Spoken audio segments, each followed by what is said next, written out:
Welcome to another edition of the Abrams Boxing Show. I'm Marc Abrams. We have a big show ahead for you this week. We're going to break down a little Canelo Alvarez, Edgar Berlanga, which takes place on pay-per-view this Saturday night from Las Vegas. Plus some news of the week. We'll have Danny Garcia, who's going to be appearing on the aforementioned Canelo Berlanga pay-per-view. He will join us in a few minutes to talk about his fight with Erislandy Lara. And while the news of the week, results, and other previews of the week. First, I'd like to take time out to thank everyone who wished me congratulations on the birth of my daughter, Ruby Serene Abrams, born on August the 29th. And we are so lucky to have her. She's going to be making an appearance on the Abrams Boxing Show a lot sooner than later. I think she has some picks to give out. I mean, I think I can get that in some of the stuff that she's, cooing out there. We'll start off undefeated NABF super lightweight champion Arthur Bayarsalov with the 16-0 with 14 knockouts as he stopped previously unbeaten and a late replacement Thomas Kaliti. Kaliti now 10-1, 6 knockouts. That took place Thursday night at the casino in Montreal, Quebec. Bayarsalov dropped Kaliti twice in round one. Once the end of round two, the fight was stopped at 1:38 of round number 3. Super lightweight Kevin Haylor Brown on Friday night in Orlando, Florida, went to 6-0 as he scored a 10-round unanimous decision over John Bauza. Bauza now 18-2. That took place at the Caribe Royale in Orlando as part of the most valuable prospects series with as well with the Box Lab Promotions and MVP Boxing. It was a good night of boxing there. Former world title challenger Jose Zepeda went to 38-5 with 28 knockouts as he took out what's left of Ivan Redcash. Redcash now 24-8-1. That was a welterweight clash that took place at the Pechanga Resort in Temecula, California. Another fight that was streamed live on the Zone. Zepeda scored a knockdown with a body shot in round one.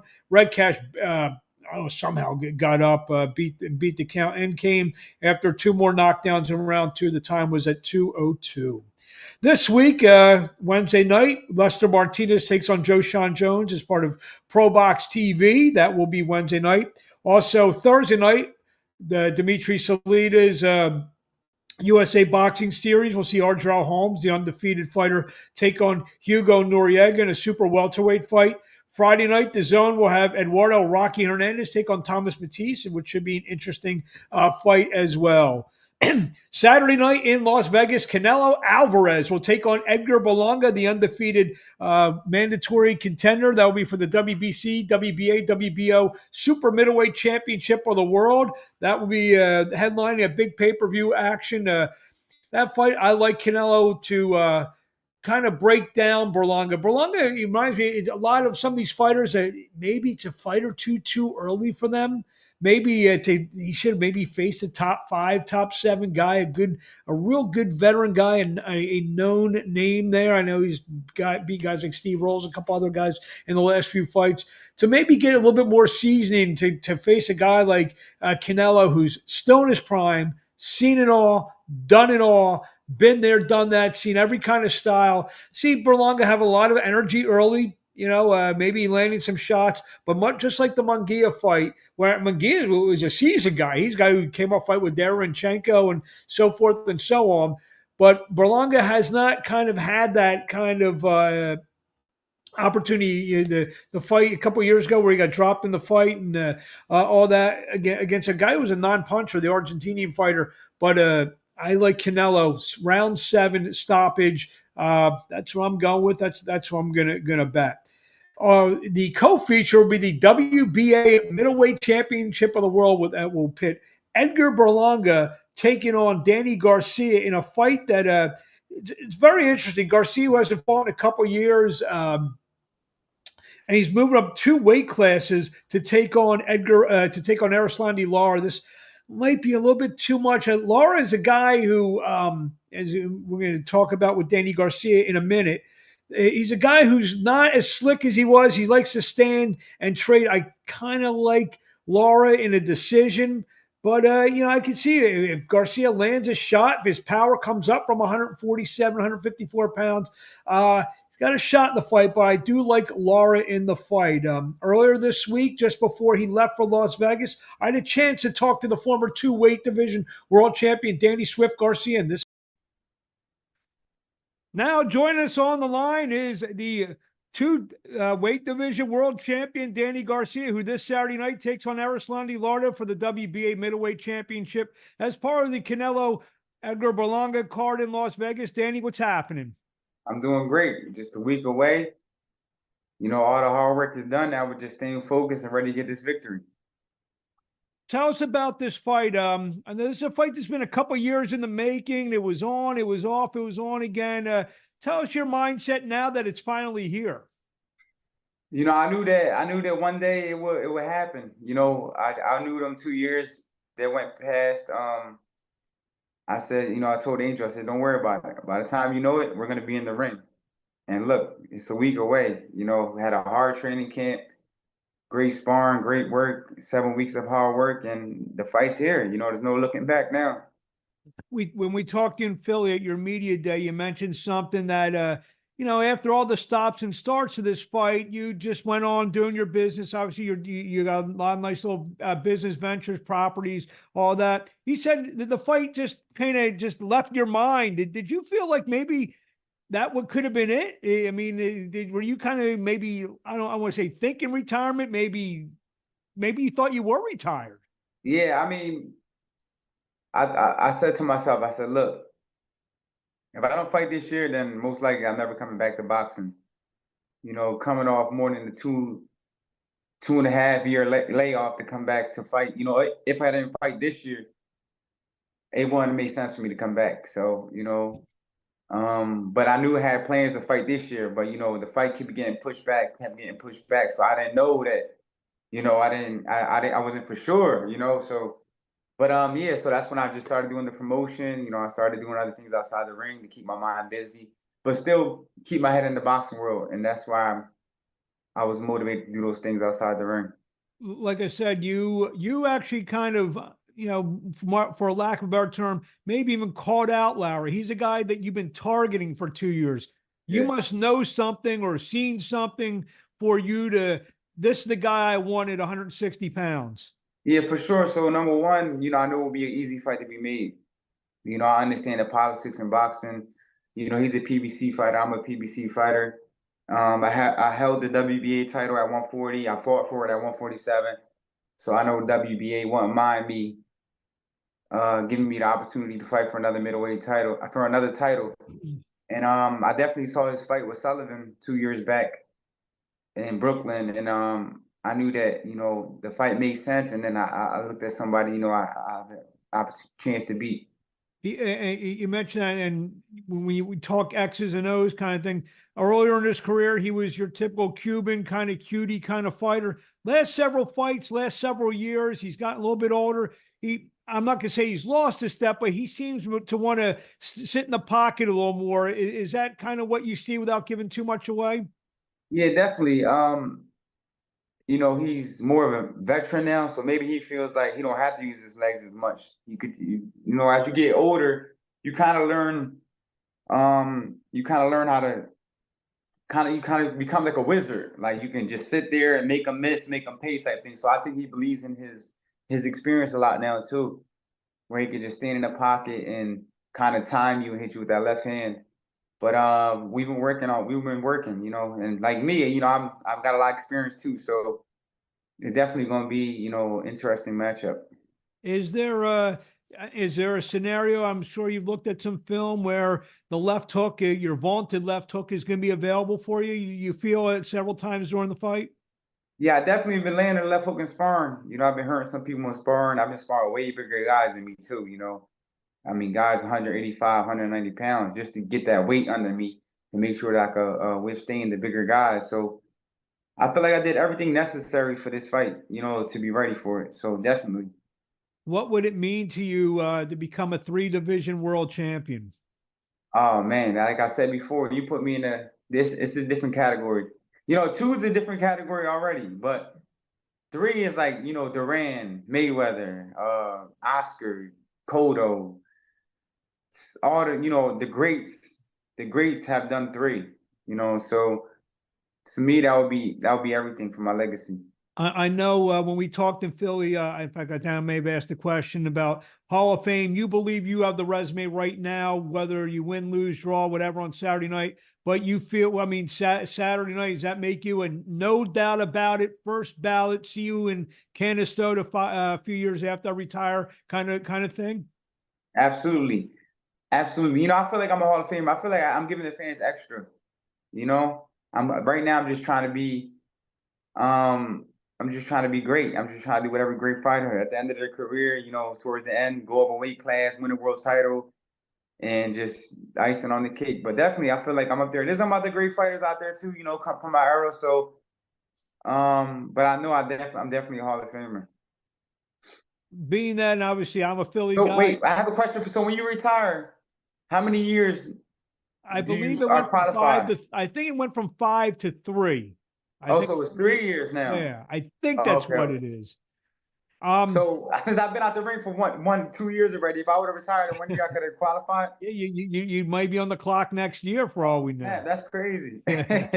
I mean, obviously, I'm a Philly guy. You're a Philly guy. What would it mean to you with the long history of Philly, with this accomplishment to be? I mean, obviously, you probably are ranked up there in the greats. I haven't like really done my list yet. Well, I Mhm. guess we'd have to start mentioning you with the, the Fraziers, the Hopkins, some of the all-time great Philly fighters. Danny Garcia's name would have to be kind of thrown right in the mix with all that. And what would that mean to you? Oh, that mean the world, you know, because I believe, I'm not sure, but I believe I'll be the first three division world champion from Philly.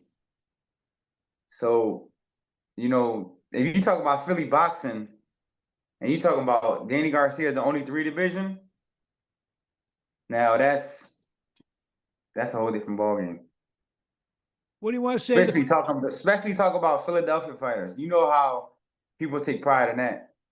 You mentioned real quickly about being a promoter. You've done 2 fights. I believe you have another fight coming up in October. What is that aspect? Obviously, you've been preparing for life after boxing for a long time now, as you mentioned before. You got a lot of business stuff, a lot of properties. I mean, you become. I mean, we talk about Philly and how much Philly you are. Heck, you named your daughter Philly, but you become Mr. Miami over the last couple of years. Yeah. I mean, you gotta enjoy the fruits of your hard labor. You know, I'm a Philly guy, but sometimes the cold gets to me a little bit now. So I talk about got the promotional aspect. Is that yeah, give you a different like slant on the boxing world, the boxing business, being on the yes, other side of it? for sure. So just to show people how serious I am, it just wasn't 2 shows and then I'm out of there. I'm doing another show October 12th, and I'm doing all that stuff. You know, franchise cruise. Actually, it's gonna be my first world title card. So the championship card by Swift Promotions, franchise cruise is gonna be the main event, and it's gonna be a lot of other young stars in there. So I'm doing my first world title fight as a promoter in Philly, female boxing breast cancer awareness month. You know, for a great cause. So just to show people how serious I am, you know, I'm getting ready for a fight, and then I'm ready to promote another fight. You know, so it's a lot, and I'm dedicating my life to to boxing. And something tells me, should you become victorious, I think you may be walking around the 2300 arena that night with maybe a gold belt around your shoulder, Oh, maybe that's just for to sure. show I'm the asleep with fans. that bad boy, like I did my first one. The first one is special. The other ones was cool. Like I was just used to winning, but to win the third one, after coming off, two I lost my last couple championship fights. It would just be legendary for me. Well, what do you want to say to the fans in closing before we let you go? We'll see you Saturday night, September 14th, live on Prime Video pay-per-view. Danny Garcia takes on Erislandy Lara as far as the Canelo Berlanga undercard. Man, just tune in. September 14th, this Saturday night, it's gonna be a legendary night. I'm chasing greatness, and I'm doing this for the city of Philadelphia, all my Puerto Ricans, all the Latinos around the world. Make sure you tune in. It's gonna be a great night in boxing. As I've been saying to you for more than a decade, what we've been doing, I've interviewed you and your father hundreds of times. Best of luck, and we'll see you along the way. And Philadelphia, I know we'll be watching. Thank you. I appreciate it. Thank you. There you have it, Danny Garcia, who takes on Erislandy Lara, the WBA Middleweight Championship this Saturday night as part of the Canelo Berlanga pay-per-view card. Also on the card, Caleb Plant takes on Trevor McCumbee for the WBA Interim Super Middleweight title. Like Plant in that fight, McCumbee is a guy who, you get undefeated guy brought up by Top Rank, and they usually, he's going to come in there and fight hard. But Caleb Plant is just too many skills, too much experience in that fight. Could get a stoppage in that fight for Caleb Plant. Also, Rolando Romero takes on Manuel Jaimes. Could be on upset alert there with Manuel Jaimes. Just a hunch. If there's going to be an upset, it's going to be Jaimes. I'm been hedging. I mean, I think when push comes to shove, I'll probably like Romero. I may, if I'm going to bet the fight, probably be Romero, but I'm not in love with it. I'm put it this way. I'm putting less on Romero than I will on any of the aforementioned three fighters, and also Stephen Fulton on the Amazon Prime free portion of the show makes his return to the ring. First fight since his setback as he takes on Carlos Castro as Fulton moves up to featherweight for this contest. Some news of the week: former world champion Tim Tszyu will challenge unbeaten IBF super welterweight champion Bakram Muratazilov, who's 22-0, 16 knockouts. That place will take place on October the 19th at the Caribe Royale in Orlando, Florida, and will be the first non pay-per-view on Amazon Prime, just regular Amazon Prime, on October the 19th. Tszyu is going to look to win a world championship again. Keyshawn Davis, who's climbed up the rankings, he's going to come home to Norfolk, Virginia, as he takes on former world title challenger Gustavo Lemos. That will top a bill on November the 8th at the Scope in Norfolk, Virginia, live on I don't know if it's on ESPN, but definitely ESPN Plus on the ESPN platforms. The co-feature of that fight will pit WBO welterweight champion Brian Norman Jr. taking on Puerto Rican Derek Cuevas. Lots been said about Brian Norman Jr., and hopefully we can get him on the show as we get closer to November 8th, about the potential fight with Boots Ennis that fell through. Financial terms weren't satisfactory for the Norman camp, and we'll see how he does against Derek Cuevas as he makes the first defense of his title. The WBO Championship Committee ordered negotiations for featherweight champions Rafael Espinosa, and the former champion, the guy he beat for the title, Robesi Ramirez. The camp said 15 days to reach an agreement, or a purse bid will be reached. Both who are tied to top ranks. I believe that fight will take place sometime in December. Espinosa and Ramirez. First fight was a terrific fight. Expect no difference when they meet again before the end of the year. Unbeaten super lightweights Adam Azim, 11-0, 8 knockouts, and former world title challenger O'Hara Davies, 25-3, 18 knockouts, will meet October 19th at the Copper Box Arena in London. Fight will be live on Sky Sports in the United Kingdom and Peacock here in the United States. Riyadh Season and Golden Boy Promotions announced a terrific night of boxing called Latino Night that will take place in Riyadh, Saudi Arabia on November 16th. The event, like we said, will be co-promoted by Golden Boy Promotions and Boxer. The main event will be WBA and WBO cruiserweight unification match between Gilberto Ramirez, 46-1, 30 knockouts, take on Chris Billum Smith, 20-1, 13 knockouts. WBO Super Lightweight Championship Eliminator Jose Ramirez, the former world champion, 29-1 with 18 knockouts, takes on the undefeated Arnold Barboza Jr., 30-0 with 11 knockouts. Number one ranked lightweight in the world, William Zepeda, who, with a win against Tevin Farmer, will likely get a shot at Shakur Stevenson sometime early in 2025. Zepeda, 31-0, 27 knockouts. Tevin, he's calling himself two-time Farmer, who the former 130-pound world champion, 33-6-1, 8 knockouts.